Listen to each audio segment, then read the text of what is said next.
When Rachel Carter opened the dusty envelope, her ex-husband's lawyer had mocked as worthless Boathouse papers.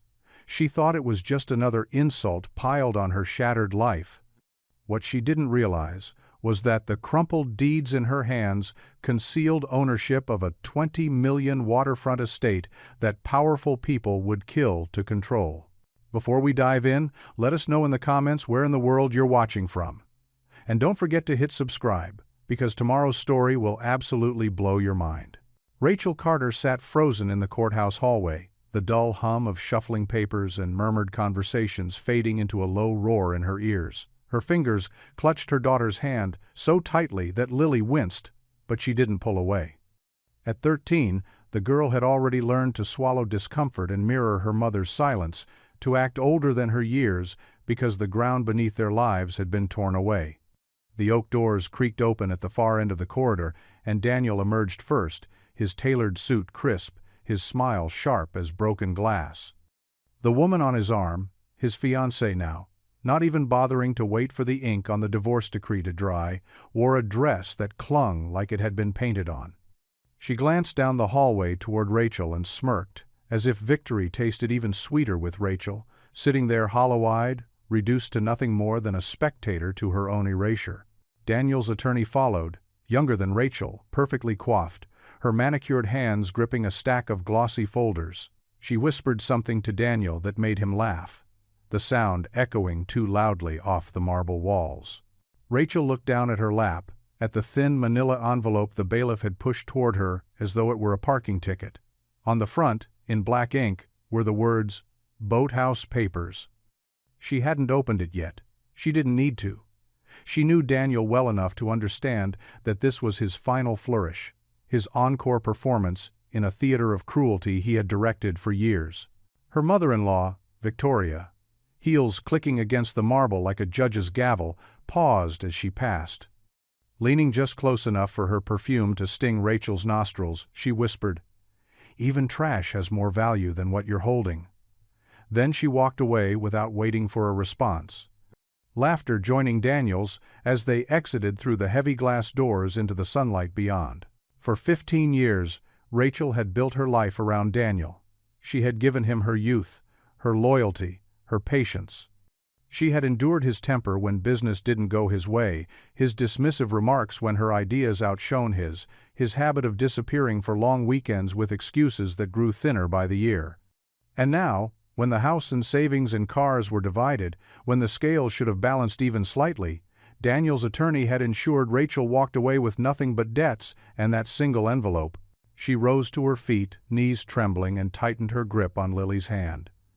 The girl's wide eyes flicked up at her, uncertain, searching.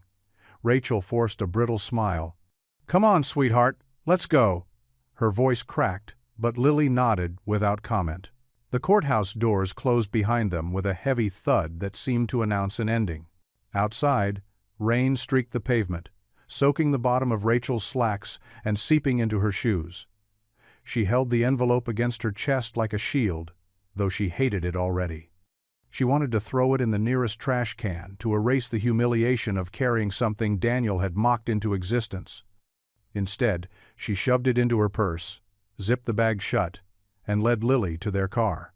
She drove in silence, windshield wipers ticking back and forth like a metronome marking time. She didn't know where they were going, only that forward was the only direction left.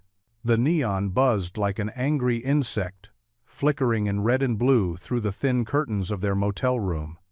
Rachel sat on the edge of the bed, her back hunched, the cheap floral bedspread scratchy against her palms. Lily curled beside her, legs tucked underneath, holding the TV remote but not watching the screen. The sound was muted anyway, the static glow filling the silence between them. They had driven for hours before Rachel finally admitted defeat and pulled into the first roadside inn that didn't require a deposit larger than the balance in her checking account. The room smelled faintly of mildew and industrial cleaner, the carpet worn to threads near the bathroom door. For $49.99 a night, it was shelter, barely. Rachel tried to calculate the math in her head. The court had awarded her a small monthly alimony check, enough to cover a week's groceries and maybe 2 nights in this motel, nothing more. She had no savings left. Daniel had drained their accounts long before the judge signed anything, funneling money through his business with excuses Rachel hadn't understood until the attorney made them legal fact. They had no home now, no plan. Only this temporary place where the buzzing neon reminded her of every poor choice that had led her here. Lily set the remote down and turned toward her. "We'll make it, Mom. We always do." The girl's voice was steady, but Rachel could see the worry etched into her young face, the way her lips pressed together to hold back the questions she didn't want to burden her mother with. Rachel smoothed Lily's hair, but her hand shook. "I know, baby," she whispered, though the words felt hollow. She wasn't sure they would make it. Not this time. Her purse sat on the nightstand, the manila envelope protruding like an unwanted guest. Rachel reached for it without thinking, pulling it into her lap. She considered tearing it in half, feeding the scraps into the metal trash can by the door. But something made her pause. The paper felt heavier than it should, the seal at the corner embossed, not stamped. The handwriting on the label Boathouse Papers looked rushed, almost as though the person who'd scrawled it hadn't wanted to linger over the words. She slid her finger under the flap and peeled it open. Inside were documents, deeds, maintenance records, tax slips. She skimmed them by the dim lamplight, her eyes catching on numbers that didn't make sense. Parcel IDs, county seals, notarized signatures. These weren't casual forms. Rachel set the papers down, her pulse quickening. She didn't understand what she was looking at, not yet. But she knew one thing. Daniel would never have left her anything if it didn't matter. He was too meticulous, too calculating. If he had mocked these as worthless, then they must have been worth more than she could imagine. She rubbed her temples, exhaustion crashing over her, but sleep would not come. She lay back against the flat pillow, staring at the ceiling, listening to Lily's breathing as she drifted off beside her. The embossed seal pressed against her thoughts, nagging, persistent. Something about those papers was wrong. Something about them whispered that their story was only beginning. The motel's breakfast bar smelled of burnt coffee and powdered eggs, the kind of meal you ate because it was free, not because you wanted it. Rachel moved stiffly through the line, still heavy with the weight of the night before. She poured a thin stream of coffee into a styrofoam cup, her hand trembling, and grabbed a stale muffin for Lily, who sat hunched at a corner table, sketching in her notebook instead of eating. It was the kind of morning that felt like it belonged to someone else's life, not hers. The woman she had once been, the one with a house full of matching dishes and a husband who smiled for Christmas cards, wouldn't have recognized herself now, standing here in wrinkled clothes, clutching a cup like it was a lifeline.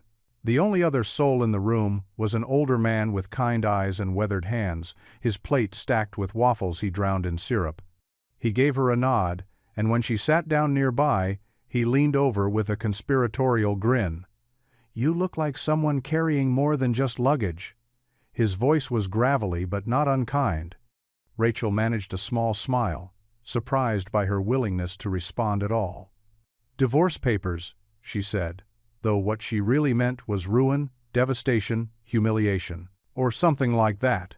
She tapped her purse. "Divorce is a rough business," the man said, cutting into his waffles.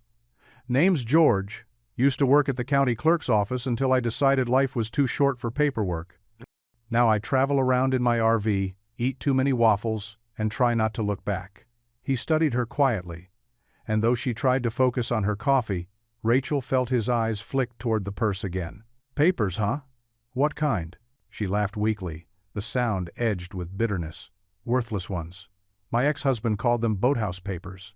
Pretty sure they're just old maintenance forms he threw in to rub it in." She pulled the envelope from her purse, more to prove her point than anything else, and slid it across the table. George adjusted his glasses and unfolded the top sheet. His smile faded. He leaned closer, tracing the embossed seal at the corner with his thumb. The waffle on his plate cooled, forgotten.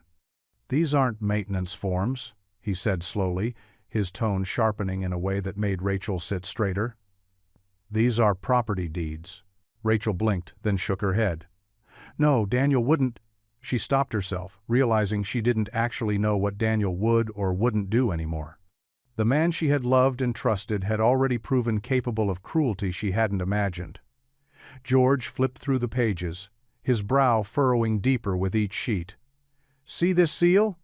That's the state registrar's office. These aren't casual. Whoever owns what's on these deeds owns actual land, and not just some abandoned shed." He scribbled an address on the back of a napkin, his handwriting quick and forceful. "County Archives. You need to go there today." Her heart thudded painfully, a confused rhythm of fear and possibility. "Are you sure?" she whispered. "I spent 30 years filing paperwork like this, I'm sure." He slid the envelope back to her, his gaze steady. "Don't waste time. Sometimes life buries treasure in the places we least expect it.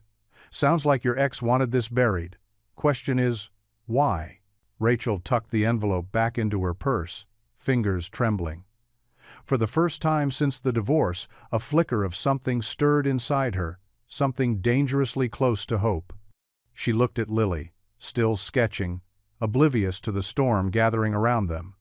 If George was right, if these papers weren't trash, then maybe everything wasn't as lost as it seemed. Maybe, just maybe, they were standing at the edge of something bigger than either of them could imagine. The county archives was a low brick building with peeling paint, tucked between a pawn shop and a vacant office lot. To anyone passing by, it looked like the kind of place where nothing important ever happened. But inside, fluorescent lights hummed over rows of metal cabinets, and the faint smell of old paper hung heavy in the air. Rachel stepped to the counter, clutching the envelope so tightly her knuckles ached. A young clerk with round glasses and a ponytail greeted her, tapping at a keyboard distractedly. "Can I help you?" Rachel hesitated, then slid the top sheet forward. "I need to check on this parcel." Her voice wavered, betraying the weight of what she was asking. The clerk typed the parcel number into her computer, eyes scanning the screen casually at first. Then her posture stiffened. She looked up at Rachel, blinking. "You own this property?" Rachel's throat went dry. "What property?" The clerk printed several pages and laid them carefully on the counter. "Eastwood Bay. Nearly 15 acres of waterfront land. It's been registered under Carter Enterprises, but according to the most recent transfer, it's now in your name." Rachel felt the world tilt. Eastwood Bay? The words stumbled from her lips, foreign and unreal. She knew the name. Everyone did. It was where tech billionaires built glass mansions and celebrities docked their yachts. It was a place Rachel had only ever seen in glossy magazines at the grocery checkout. "Yes, ma'am," the clerk said, her voice steady. "Market value, approximately $20 million. The papers blurred in Rachel's vision. She staggered back a step, her hands shaking. The entire room seemed to shrink and swell at the same time. She gripped the counter for balance, trying to make sense of what she was hearing. Daniel had mocked her with these deeds, sneering as if he'd handed her garbage, when in reality he had unknowingly placed a fortune into her hands. The clerk leaned forward, concerned. "Do you need to sit down?" Rachel shook her head, though she could barely feel her legs beneath her. She gathered the papers and stumbled outside, the sunlight searing her eyes. She collapsed onto a bench near the entrance, pressing the documents against her chest as if someone might try to snatch them away. The street around her blurred with motion cars passing, people chatting on sidewalks, but Rachel was locked in her own universe, one where her ex-husband's final insult had become her salvation. She thought of Lily, sitting in the motel room sketching, believing their world had shrunk to a buzzing neon sign and a bedspread that smelled like mildew. She thought of Daniel's sneer, his laughter echoing down courthouse hallways. And she thought of the envelope she had almost thrown away. Her hands trembled as she whispered to herself, $20 million. It didn't feel real, not yet. But deep down she knew one thing with startling clarity. Daniel had made a mistake, and that mistake was about to change everything. Rachel sat at the edge of the motel bed, the glow of the desk lamp throwing long shadows against the faded wallpaper. Her hands shook as she dialed Daniel's number, every ring pounding in her chest like a warning drum. She almost hung up, but then his voice filled the line, smooth and arrogant, as if he hadn't just ruined her life. "Rachel," he said, almost bored. "To what do I owe this call?" She swallowed hard. "I know what you gave me," she said. Silence followed, long and taut, until Daniel chuckled. "What on earth are you talking about?" His casual tone was a mask, but she pressed on. "Eastwood Bay, 15 acres, $20 million. Did you really think I wouldn't find out?" The laugh died instantly.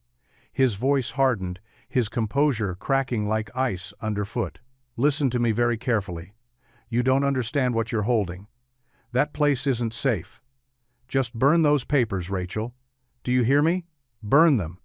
Panic threaded through his words, an emotion she had never once heard from him. For years he had manipulated her with calm cruelty, never raising his voice, never breaking stride. He had dismissed her questions with smirks, silenced her fears with cold logic. But now his mask had slipped, and for the first time she heard something raw in him, fear. Her grip tightened on the phone. "Not safe?" she asked, trying to keep her own voice steady. "Or not safe for you?" There was another pause, followed by the sound of him exhaling sharply. "You're in over your head. You don't belong anywhere near that estate. You don't know the history, the people involved. Just let it go before you get hurt." Rachel's stomach knotted, but before she could respond, Lily's soft footsteps padded across the carpet. The girl had been listening from the bathroom doorway, her eyes wide. She leaned close and whispered, "Mom, if he doesn't want you to have it, it must be important." The truth of it struck Rachel like lightning. Daniel, the man who had left her with nothing, the man who had gloated as she walked out of court humiliated, was scared, genuinely scared. And that fear wasn't about her safety, it was about his secrets. She realized, with a mix of terror and exhilaration, that for the first time in years she had leverage. The balance between them had shifted. "Thanks for your concern," she said into the phone, her tone sharper than she expected. "But I think I'll hang on to what's mine." His breath hissed across the line. "Rachel, you're making a mistake." "Maybe," she said. And then she ended the call. The silence that followed was electric, filling the room with a sense of possibility. Lily slipped her hand into her mother's, her small fingers strong. Rachel looked at her daughter and saw hope flicker in her eyes. "We're not trash, Mom," Lily whispered. "He thought he threw us away, but he didn't." Rachel kissed the top of her head, tears threatening but not falling. For the first time since the divorce began, she felt something more powerful than grief or rage. She felt a spark of defiance. Daniel had handed her the very weapon that could undo him, and she intended to use it. The morning was cool and misty when Rachel climbed into George's RV, Lily yawning as she settled into the passenger seat beside her. The old vehicle rattled to life, its engine groaning like an old dog being pulled from sleep. George had pressed the keys into her hand with a reassuring smile. "Go see it for yourself," he had said. "Sometimes land tells its own story." His words echoed in her head as she steered onto the highway, the envelope of deeds tucked safely in her bag. The drive stretched long, miles of asphalt unwinding beneath them, each passing exit carrying them closer to a world that had always felt unreachable. Rachel gripped the wheel, her knuckles white, as manicured signs began to appear along the roadside. Eastwood Bay Private Community, luxury beyond the shore. She had seen those ads in magazines before, flipping past them with a pang of envy, never imagining she would one day have a claim to any piece of it. When the gates finally came into view, her breath caught. Wrought iron spires arched high, flanked by stone columns, topped with cameras that glared like watchful eyes. The security booth looked more like a fortress than a checkpoint. Rachel eased the RV forward, her pulse racing. The guard stepped out, his uniform crisp, his gaze skeptical as it swept over the old vehicle and the two weary passengers inside. "Can I help you?" he asked, his tone clipped. Rachel slid the deed across the dashboard, her voice trembling. I believe this gives me access." The guard studied the paper, his frown deepening. He disappeared into the booth, made a call, and for a moment Rachel feared he would laugh, dismiss her, send her back the way she came. But then the gate arms lifted slowly, almost reluctantly, and he returned with a curt nod. "Proceed." Rachel exhaled a shaky breath, steering the RV past the gates. The road beyond twisted through a world that belonged to someone else. Mansions rose on either side, towering glass walls reflecting the bay, manicured lawns trimmed like emerald velvet. Luxury cars gleamed in driveways, their engines purring like sleek beasts. Against this backdrop, their battered RV looked like an intruder, a foreign object in a land of impossible wealth. Lily pressed her face to the window, her voice hushed. "It's like a movie, Mom." Rachel could only nod. She kept driving, her heart hammering with every turn, until the road narrowed, the mansions thinning, and finally a lane appeared, secluded and overgrown, leading away from the perfection of the others. At its end stood tall, wrought-iron gates, rust beginning to creep along their edges. A weathered sign swung slightly in the breeze, its letters faded but legible. Carter Estate. Her hands trembled as she pulled to a stop. She climbed out, the gravel crunching beneath her shoes, and approached the gates. Beyond them stretched a long driveway choked with weeds, leading to the shadow of a sprawling structure at the water's edge. It was grand. Even in decay, white columns rising, balconies overlooking the bay, the kind of house she had only ever seen in glossy spreads. Her breath caught as the truth settled in. This wasn't just a property. This wasn't just land. This was her inheritance, her chance at redemption, her daughter's future. Rachel wrapped her fingers around the cold iron bars, staring at the estate that Daniel had tried to bury with mockery and deceit. The bay shimmered in the distance, sunlight breaking through the mist and painting the water gold. For the first time in years, Rachel felt the stirrings of something powerful in her chest. Not grief, not humiliation, hope.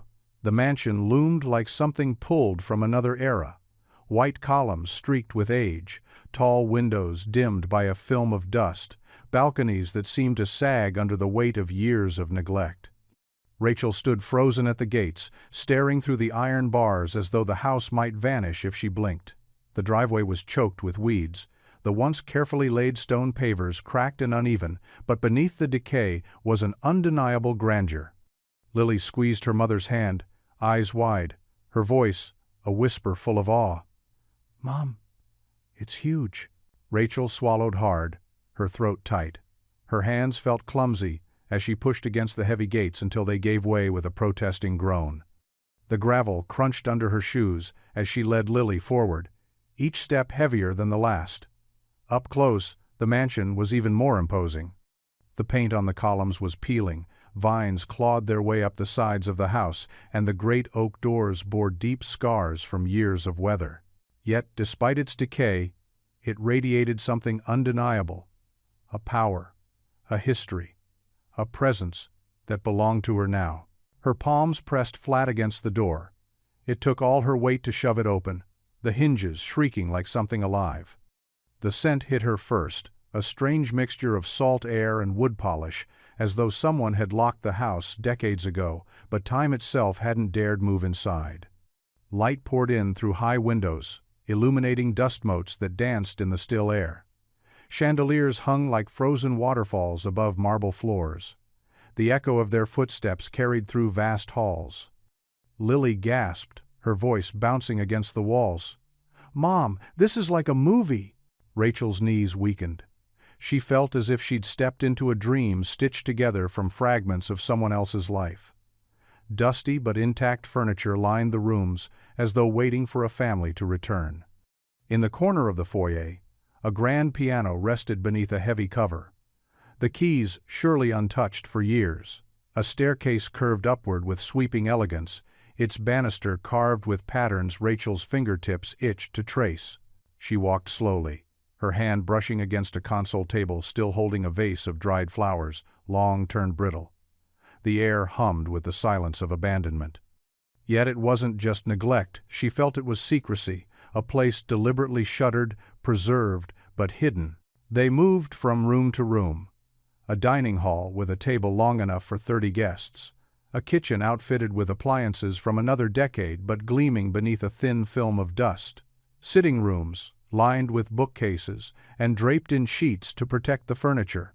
Each space whispered of wealth, of gatherings, of lives lived in luxury. Rachel ran her hand along the marble fireplace mantel in the drawing room and exhaled sharply. Just days ago, she had been mocked in a courthouse hallway, clutching papers she believed were worthless.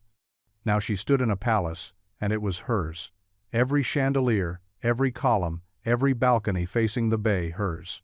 The thought was dizzying. She looked at Lily, who twirled in the center of the room, arms spread wide as though she might take flight. For the first time in years, Rachel saw pure joy on her daughter's face.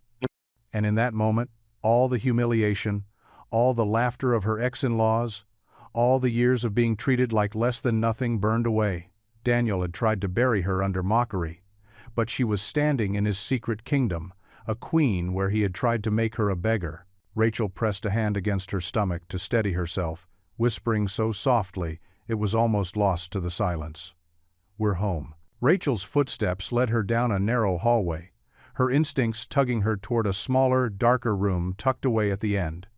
She pushed open the door to find a study, its built-in shelves still lined with thick volumes. The air was heavier here, scented with leather and paper, as if secrets clung to every surface. Sunlight cut through dust-coated blinds, falling in sharp lines across a massive mahogany desk. Her eyes landed on the object in the center of it, a leather briefcase, scuffed and locked. Her pulse quickened. Something about the way it sat there, untouched, waiting, sent a chill down her spine. She circled the desk, tugging at the drawers one by one, until her fingers brushed against a small bump of tape beneath the wood. With trembling hands, she peeled it back to find a key. Rachel hesitated, the weight of decision pressing down on her shoulders. Then she slid the key into the lock. The briefcase snapped open, with a click that sounded too loud in the silence.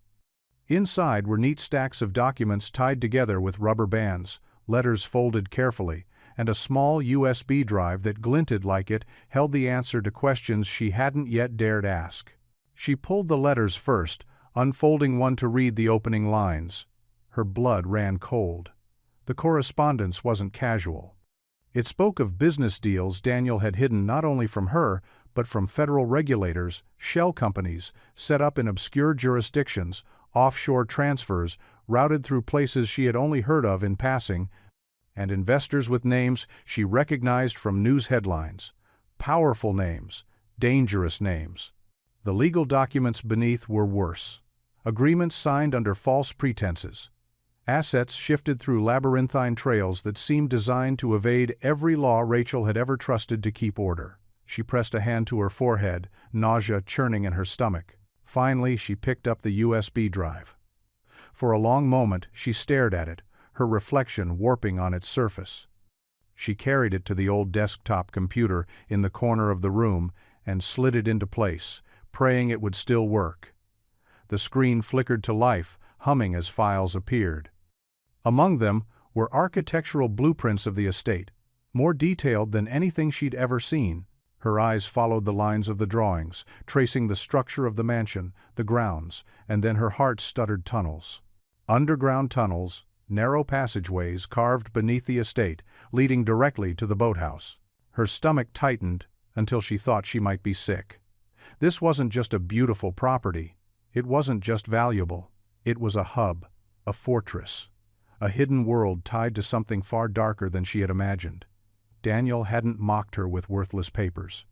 He had tried to bury her under the weight of secrets too dangerous to face. Rachel sat back in the worn leather chair, her pulse racing.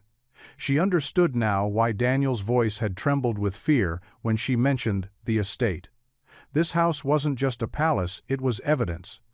Evidence of something that could ruin him, perhaps even destroy others in his orbit. She glanced at Lily, who lingered in the doorway, her eyes wide. "What is it, Mom?" the girl asked softly. Rachel forced her voice to steady.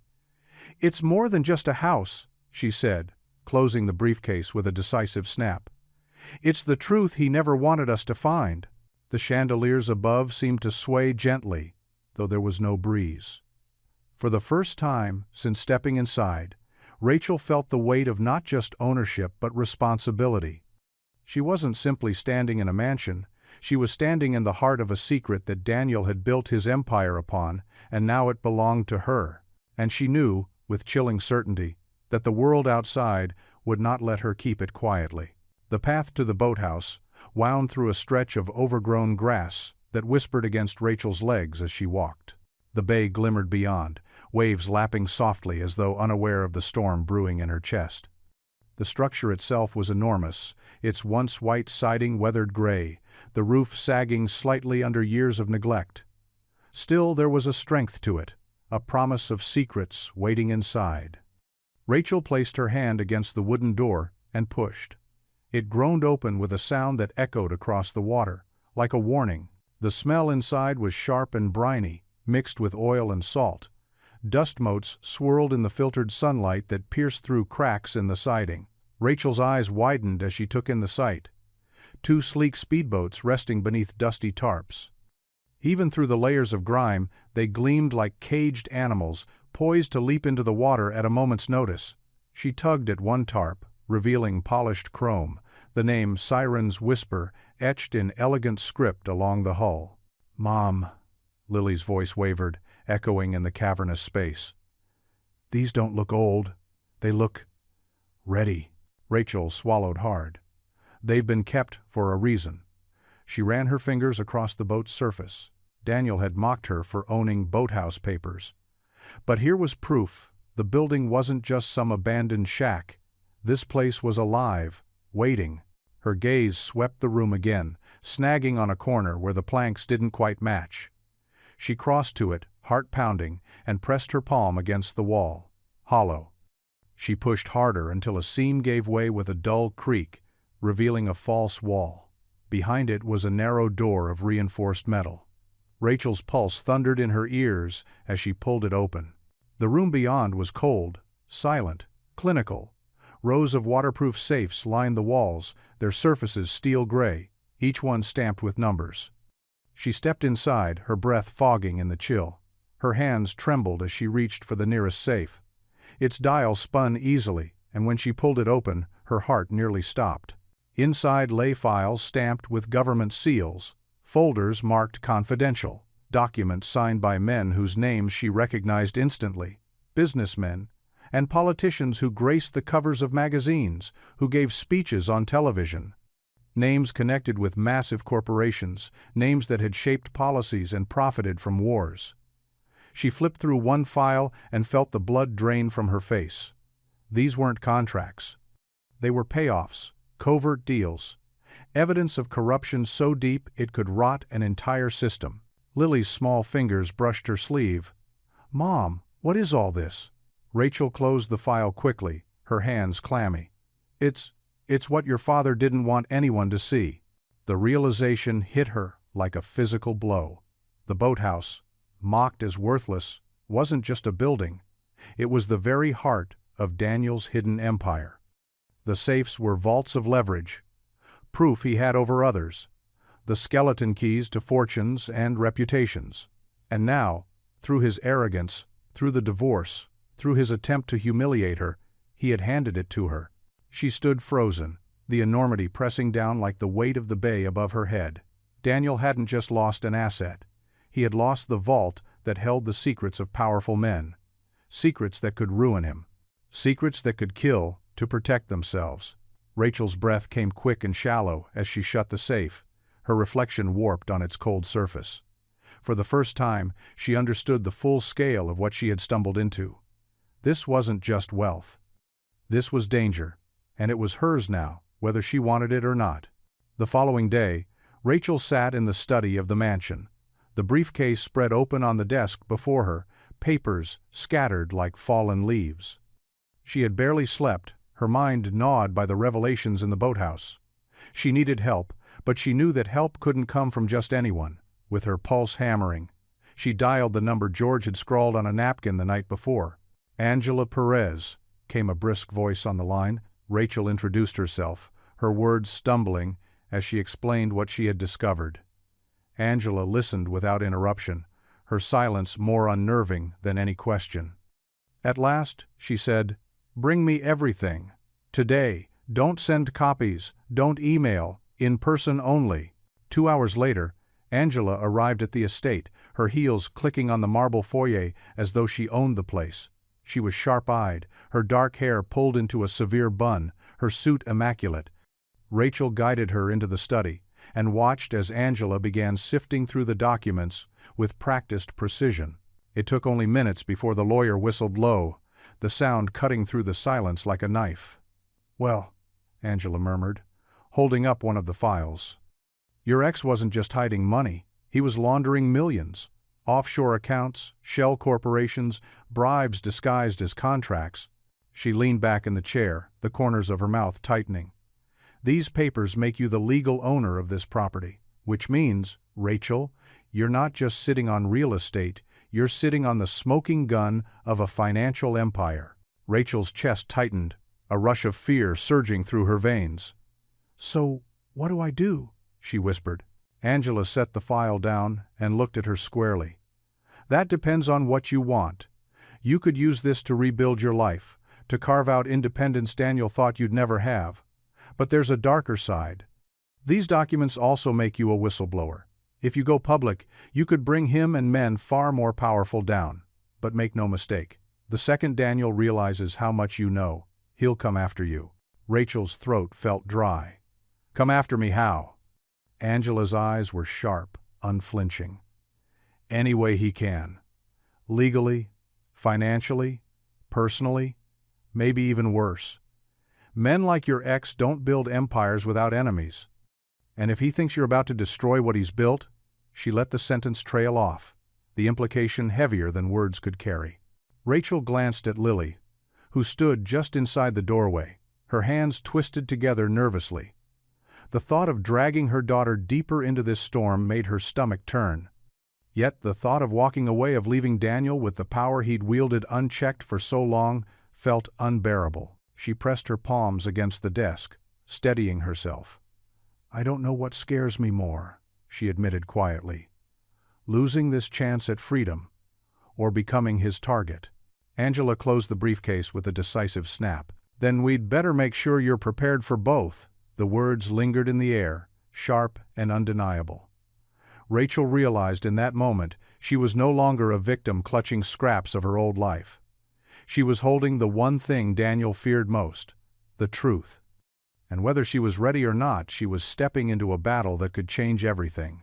Rachel woke in the dead of night, her body jerking upright before her mind caught up. The sound had been sharp and deliberate, a shatter that didn't belong to wind or the creaks of an old house. Her pulse thudded in her throat as she listened. Then it came again, the unmistakable crack of breaking glass, followed by the heavy tread of footsteps moving through the halls above. Her first thought wasn't of herself, it was of Lily.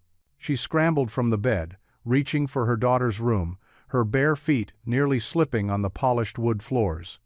Lily was already awake, eyes wide, clutching her blanket to her chest. "Mom?" she whispered, her voice trembling. Rachel pressed a finger to her lips, scooping the girl up in her arms despite the weight. The sounds grew closer, heavier, moving with certainty, not the timid steps of someone lost. Whoever was in the house knew where they were going. Rachel's mind raced. There was no time to call Angela, no time to think. She carried Lily down the servants' staircase, the shadows swallowing them whole, until they reached the cool stone steps that led to the wine cellar. She pulled the heavy door closed behind them and pressed her back against it, holding Lily so tightly she could feel the rapid beat of her daughter's heart. Above them, footsteps echoed. Furniture scraped, doors slammed, glass shattered. The house was alive with intrusion. Rachel's breathing grew shallow, each inhale an effort as she fought to keep silent. The cellar smelled of cork and damp stone, the air cold against her sweat-slicked skin. Lily buried her face in her mother's shoulder, trembling, her whispered words muffled. "Is it him?" Rachel didn't answer. She didn't need to. They both knew. The hours stretched unbearably, each sound magnified in the dark. At times, it seemed like the intruder was directly above them, pacing the study, slamming drawers, searching with increasing frustration.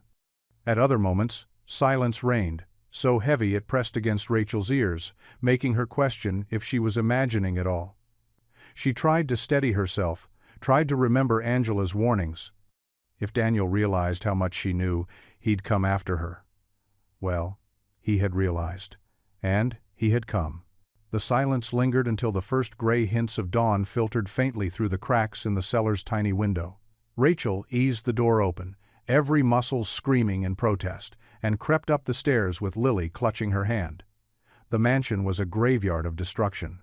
Curtains hung half-torn, furniture upended, shards of glass glittered on the floor like spilled diamonds. When they reached the study, Rachel's stomach turned. The desk was overturned, drawers emptied, papers strewn across the floor. The briefcase, the one that had contained the letters and documents, was gone. The leather chair had been slashed open, as though someone had been certain it hid something. The air smelled of sweat and dust and violation. Rachel pressed a hand against her mouth, trying to keep her sob contained. But as her knees threatened to buckle, her fingers brushed the outline of her purse slung across her chest. The USB drive. She had hidden it there before falling asleep. She pulled it out, clutching it as though it were the last ember of a dying fire. Daniel had struck, but she still held the key piece, the one thing he hadn't found. The battle for the estate had begun, and it would not be fought in silence any longer. Angela's eyes were dark with urgency as she listened to Rachel recount the break-in. The lawyer sat stiffly in the study, her sharp suit untouched by the chaos around them. "I told you he wouldn't stop," she said flatly. "If he thinks you're going to expose him, he'll burn this place to the ground with you in it, if he has to." Rachel rubbed her temples, the weight of exhaustion pressing down. "What do we do now? He already took so much."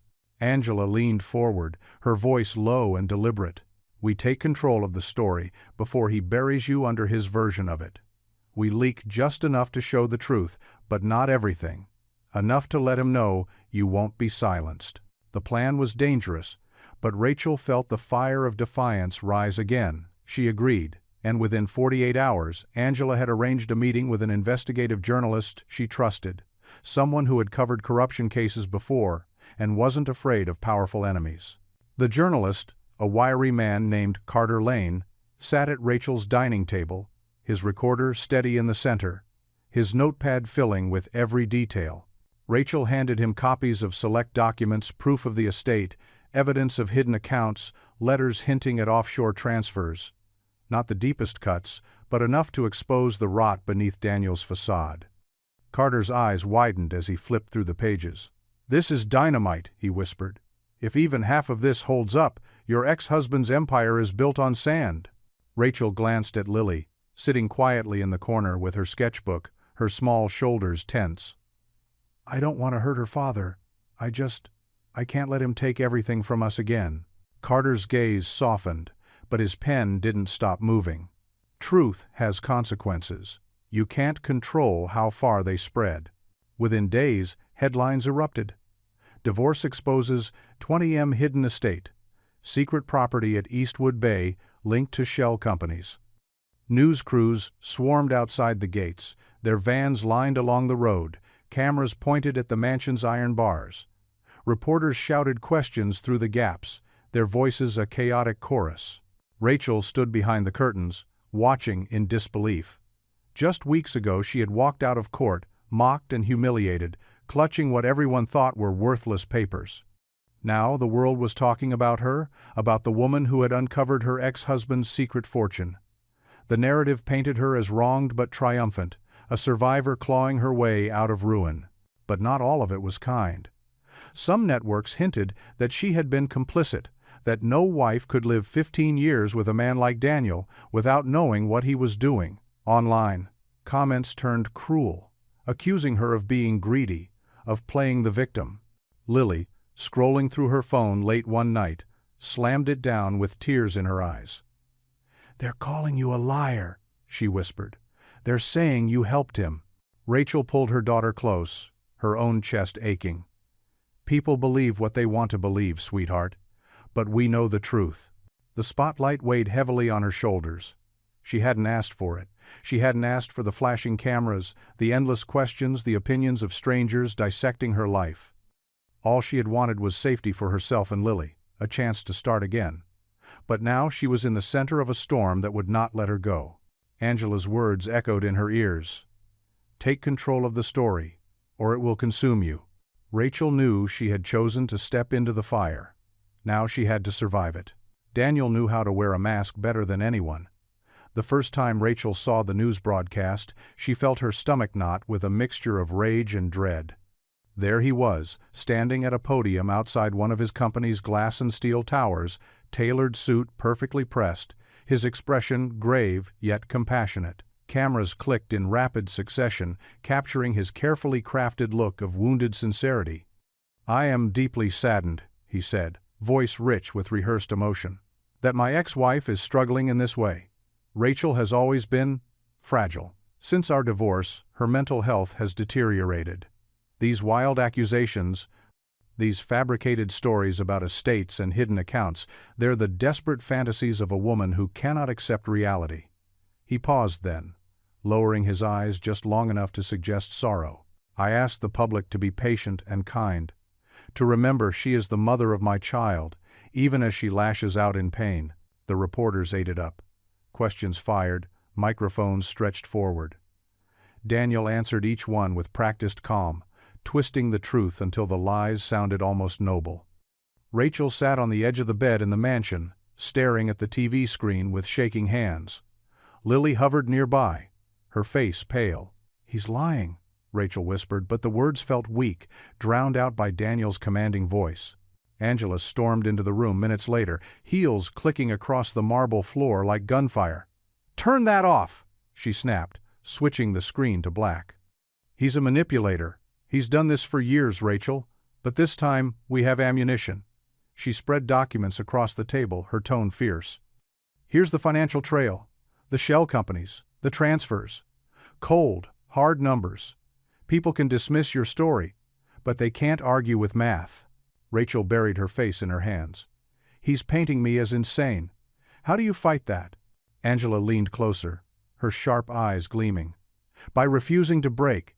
Every time he calls you unstable, we answer with proof.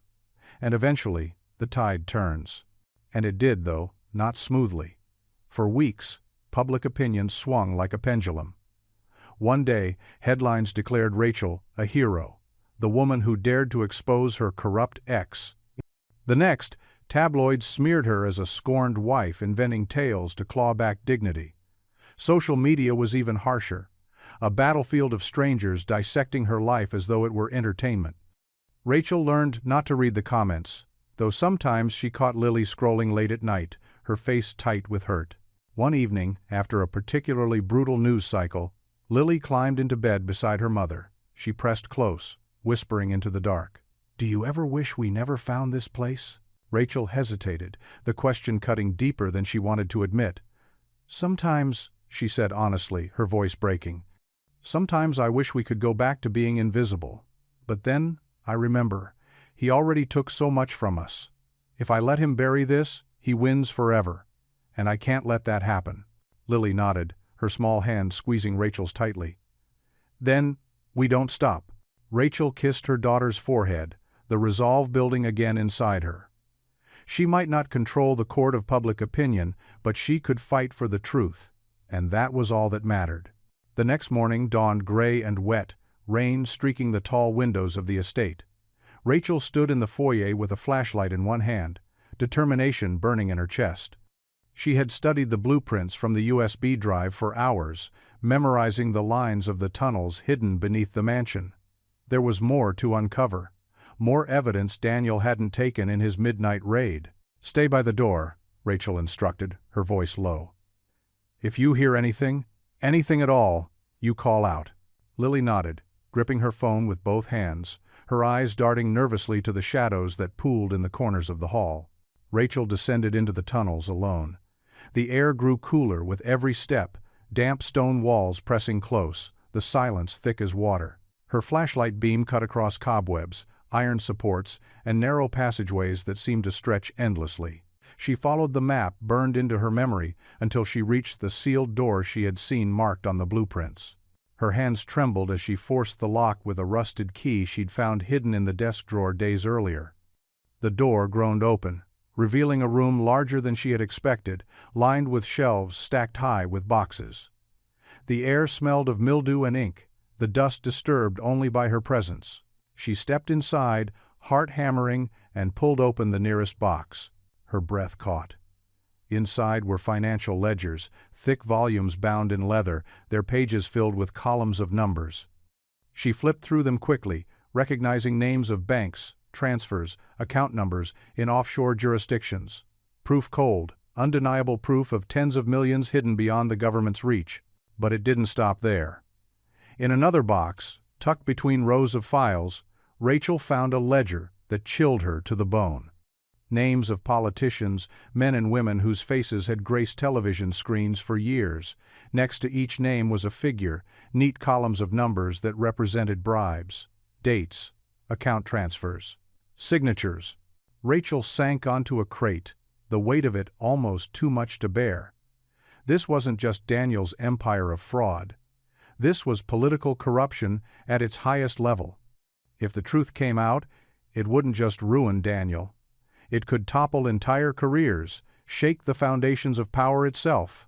She forced herself to keep moving, photographing every page with shaking hands, her phone clicking in rapid succession. Each image captured a fragment of the truth, evidence she could no longer afford to hide. The walls of the tunnel seemed to press closer as she worked, the enormity of what she held suffocating. When she finally returned to the surface, her clothes damp with sweat and dust, Lily was waiting, eyes wide with fear. "Mom," she whispered, "what did you find?" Rachel pulled her daughter close, clutching the phone tightly in her other hand. "Enough," she said, her voice unsteady. "Enough to change everything." And she knew, with an ache that reached to her very core, that the fight ahead was no longer just about Daniel. It was about a system he had tied himself to, a web of power and corruption that stretched far beyond their lives. She looked out the tall windows at the storm still raging outside. For the first time she understood the true scale of the battle she had stepped into, and she wasn't sure if she or Lily would ever walk away unscathed. The afternoon sun bled gold across the bay, as Rachel stepped out through the tall iron gates of the Carter estate. The road beyond shimmered with heat, and for a moment everything was quiet except for the faint hum of cicadas in the trees. Then an engine roared.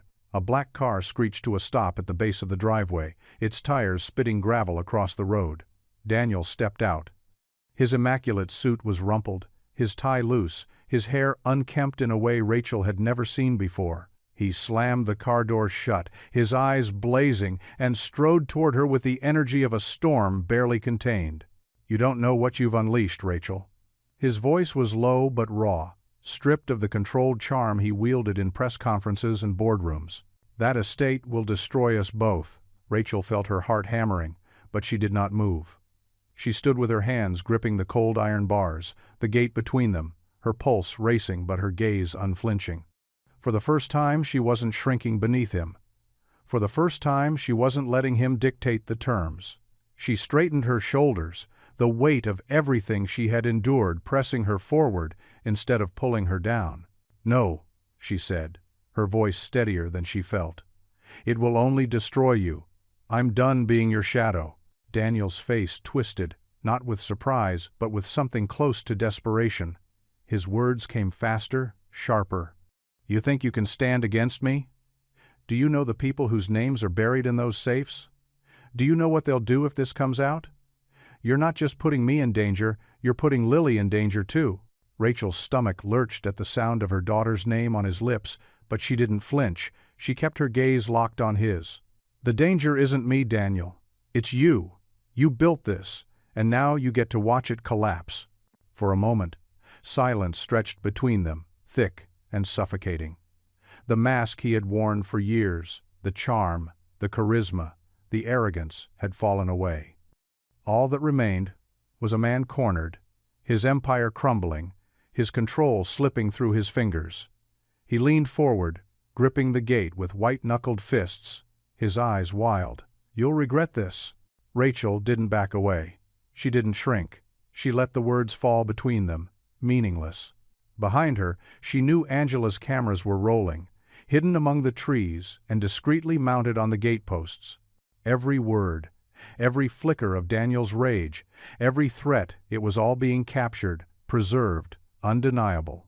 When he finally turned and stalked back to his car, the sound of gravel crunching under his shoes, Rachel's knees nearly buckled. She steadied herself against the gate, her chest heaving with adrenaline. She had faced him, not in court papers or whispered threats, but face to face. And for the first time, she had not broken. Later that night, Angela sat across from her in the study, her expression grim but satisfied. "We got it all," she said, sliding her laptop across the desk. On the screen, the footage played back the fury in Daniel's voice, the desperation in his eyes, the steadiness in Rachel's own words. By morning, every network will be running this clip. He won't be able to spin his way out of it. Rachel pressed her palms together, her breath unsteady, but inside something shifted. The story was no longer his to tell. For once, she controlled the narrative. The raid came at dawn. Rachel stood at the tall windows of the estate, watching as black SUVs pulled up outside Daniel's corporate offices downtown, live news feeds broadcasting the scene in real time.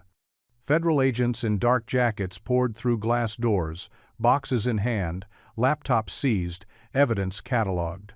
She watched from a distance, her daughter still asleep upstairs, the enormity of it washing over her in waves. By afternoon, the indictments came. Fraud, racketeering, conspiracy, and more. Charges stacked like bricks, each one heavier than the last. The headlines were relentless. Daniel Richardson, once lauded as a financial genius, was now branded a criminal. The trial that followed was brutal. Rachel sat on the hard wooden bench of the courtroom, her hands clasped tightly in her lap, Lily beside her with eyes wide and weary. The defense painted her as greedy, as vengeful, as a bitter ex-wife fabricating lies to destroy a man who had simply moved on. They held up her past, her financial struggles, her silence during years of marriage as evidence of complicity. The words cut deep, and the whispers of spectators felt like claws dragging across her skin. But Angela was relentless. She presented the evidence from the Boathouse safes, page after page of ledgers, photographs of cash transfers, signed documents implicating Daniel and his network of associates. She projected blueprints on the courtroom screen, highlighting the tunnels, the hidden vaults. Each time a new document was revealed, the jury leaned forward, jaws tightening, eyes widening. Gasps rippled through the room when Angela read aloud the list of politicians who had accepted bribes, the dates and figures laid out in stark black ink. Rachel forced herself to sit tall, even as sweat beaded on her back, even as every instinct begged her to flee the suffocating space. She endured the stares, the muttered accusations, the relentless attention. Lily squeezed her hand under the table, grounding her, reminding her of why they were here. The trial stretched for weeks, each day a gauntlet. Rachel's name appeared in headlines daily, her face on television screens she could not escape. Some praised her courage. Others mocked her, calling her an opportunist who had struck gold in divorce. She carried it all, silent, steady, determined. Finally, after endless hours of testimony, cross-examination, and the parade of witnesses, the jury filed back into the courtroom. Rachel's heart pounded so hard she thought it might break her ribs. She clutched Lily's hand, their fingers intertwined, her entire body trembling with anticipation and dread. The foreman stood, holding the verdict slip in his hand. The silence was absolute. Rachel held her breath as the judge asked for the decision. On the charge of fraud, guilty. Gasps. On the charge of racketeering, guilty. Rachel's grip tightened on her daughter's hand. On the charge of conspiracy, guilty. Each word fell like a hammer, striking down the man who had once held her life in his fists. When the final charge was read, the room erupted, reporters scribbling furiously, whispers buzzing, flashes of cameras filling the air.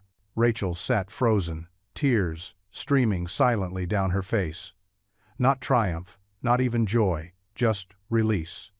Years of manipulation, years of cruelty, years of silence had ended in that single moment. The weight lifted, replaced by a strange and fragile peace. She turned to Lily, who was crying too, their hands still locked. For the first time in years, Rachel whispered words she finally believed. "It's over." 6 months after the trial, the Eastwood Bay estate no longer looked like the haunted shell Rachel had first stepped into. The weeds that once choked the driveway had been cleared, the broken windows replaced, the sagging balconies repaired until they gleamed like something out of a dream. The transformation hadn't come from contractors alone. Volunteers had poured in, neighbors, community members, even strangers who had followed Rachel's story on the news and wanted to help. They painted walls, hauled furniture, polished chandeliers, until they glowed again. Some came because they admired her courage. Others came because they recognized their own pain in hers. Women rebuilding after broken marriages, after years of silence, found something healing in laying new floors or sanding banisters beside her. Rachel used part of the assets, seized from Daniel's empire, to establish a foundation, the Carter Hope Fund.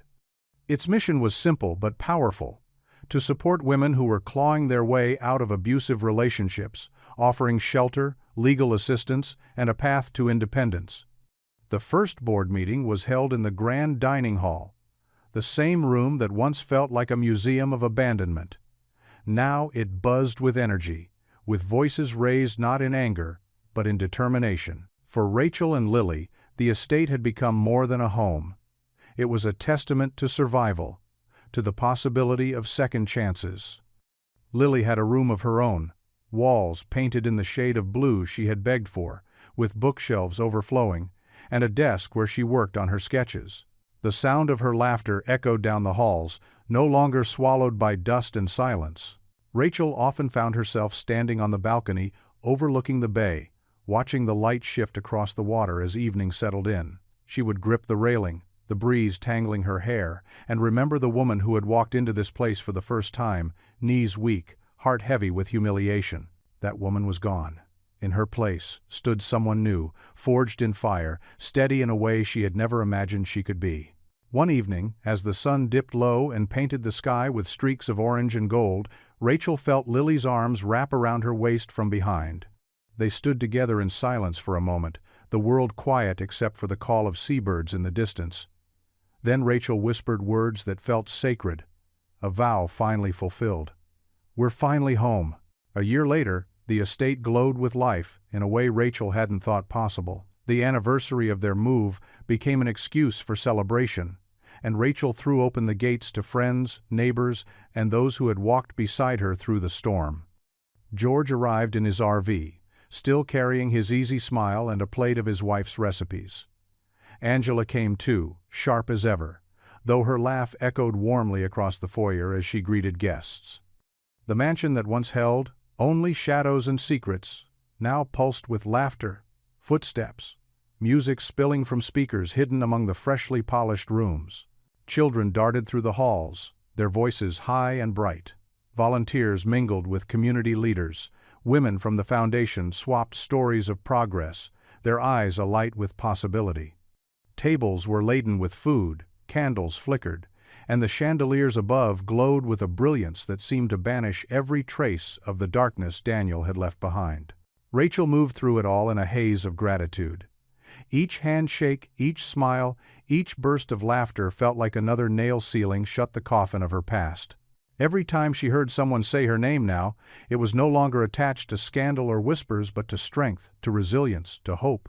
As the night deepened, guests gathered on the lawn overlooking the water.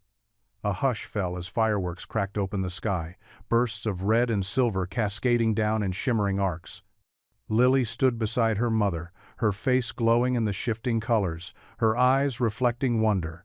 Rachel wrapped an arm around her, holding her close, the rhythm of her daughter's heartbeat steady against her side. She looked out across Eastwood Bay, the reflections of the fireworks painting the water in dazzling strokes. For the first time in years, she realized the mocking voices from that courthouse hallway no longer haunted her. The words that had once cut like knives, "Even trash has more value than what you're holding," had lost their power. Those worthless Boathouse papers had become her salvation, the key to her freedom, the cornerstone of a new life, not just for her, but for every woman who would find shelter through the foundation she had built. The crowd cheered as another firework burst overhead, the sound rolling like thunder across the water. Rachel leaned her head against Lily's, tears burning her eyes, but not falling. They weren't tears of grief this time. They were born of peace, of joy, of the fragile but unshakable belief that tomorrow could be brighter than yesterday. As the final volley of fireworks lit the night sky in gold, Rachel whispered words meant only for her daughter but carried by the wind across the bay. "We made it, Lily. We made it all the way through." And for the first time in longer than she could remember, she felt truly free. If you found Rachel and Lily's journey inspiring, don't forget to hit like and subscribe for more powerful stories of resilience and redemption. And tell us in the comments, what part of Rachel's fight for freedom moved you the most?